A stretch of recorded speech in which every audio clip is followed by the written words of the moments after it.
నమస్కారం. మరి భువనగిరి అసెంబ్లీ నియోజకవర్గ పట్టభద్రులందరికీ కూడా నా యొక్క నమస్కారం. వచ్చే సోమవారం అంటే 27వ తారీఖు జరిగే ఉమ్మడి నల్లగొండ, ఖమ్మం, వరంగల్ జిల్లాలకు సంబంధించిన పట్టభద్రుల ఎమ్మెల్సీ ఎన్నిక జరుగుతుంది. అందులో మీరందరూ కూడా పాల్పంచుకొని అత్యధిక సంఖ్యలో తీన్మార్ మల్లన్న గారికి ఓటేయాల్సిందిగా విజ్ఞప్తి చేస్తూ ఉన్నాం.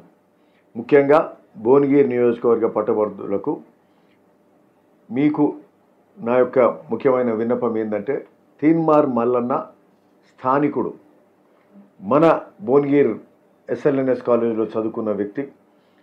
ఆయనది తుర్కపల్లి మండలం, మాదాపూర్ గ్రామం. ఆయన భార్యది భువనగిరి మండలం, భువనగిరి నియోజకవర్గం.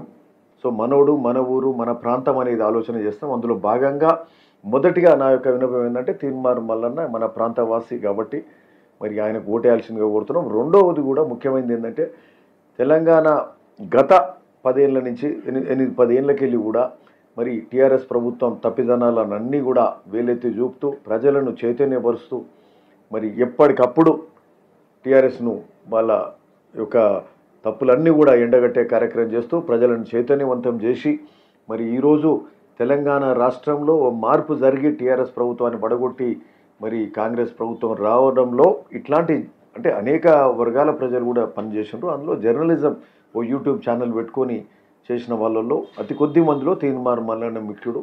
ఇంకా అతి ముఖ్యమైనది, ఈరోజు తెలంగాణలో నూతనంగా కాంగ్రెస్ ప్రభుత్వం ఏర్పడ్డది. నూతనంగా ఏర్పడ్డ కాంగ్రెస్ ప్రభుత్వం 6 గ్యారెంటీలు ఇవన్నీ కూడా అమలు చేసే కార్యక్రమం చేస్తున్నాం. 1-2 మిగిలితే అవి కూడా చేసే కార్యక్రమం చేస్తూ ఉన్నాం.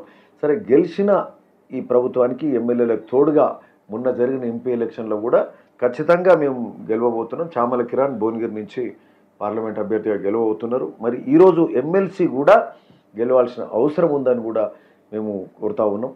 తీన్మార్ మల్లన్నదే కాక కాంగ్రెస్ పార్టీ, కాంగ్రెస్ ప్రభుత్వాన్ని కూడా కాబట్టి మీ గెలుపు ఈ ప్రభుత్వానికి ఒక నమ్మకం, ధైర్యం ఇస్తూ ఇంకా బాగా పనులు చేయడానికి కూడా వీలవుతుందని ఈ సందర్భంగా కోరుతూ ప్రతి పట్టభద్రుడిని కూడా ఒక చిన్న విషయం ఏంటంటే, ఇంకోటి ఏమాత్రం పొరపాటు జరిగినా 10 ఏళ్ళు మనం నష్టపరిచిండ్రు, 10 ఏళ్ళు అప్పులలో ముంచిండ్రు, 10 ఏళ్ళ పాలన అంతా అన్యాయమే చేసిర్రు. ఏమాత్రం ఇప్పుడు ఏమరపాటుతోటి మరి అవతల వాడు ఎవరన్నా గెలిచిర్రు అనుకోండి, చూడు పట్టభద్రుడు మేధావులే మాకు ఓటేసిర్రు అంటారు.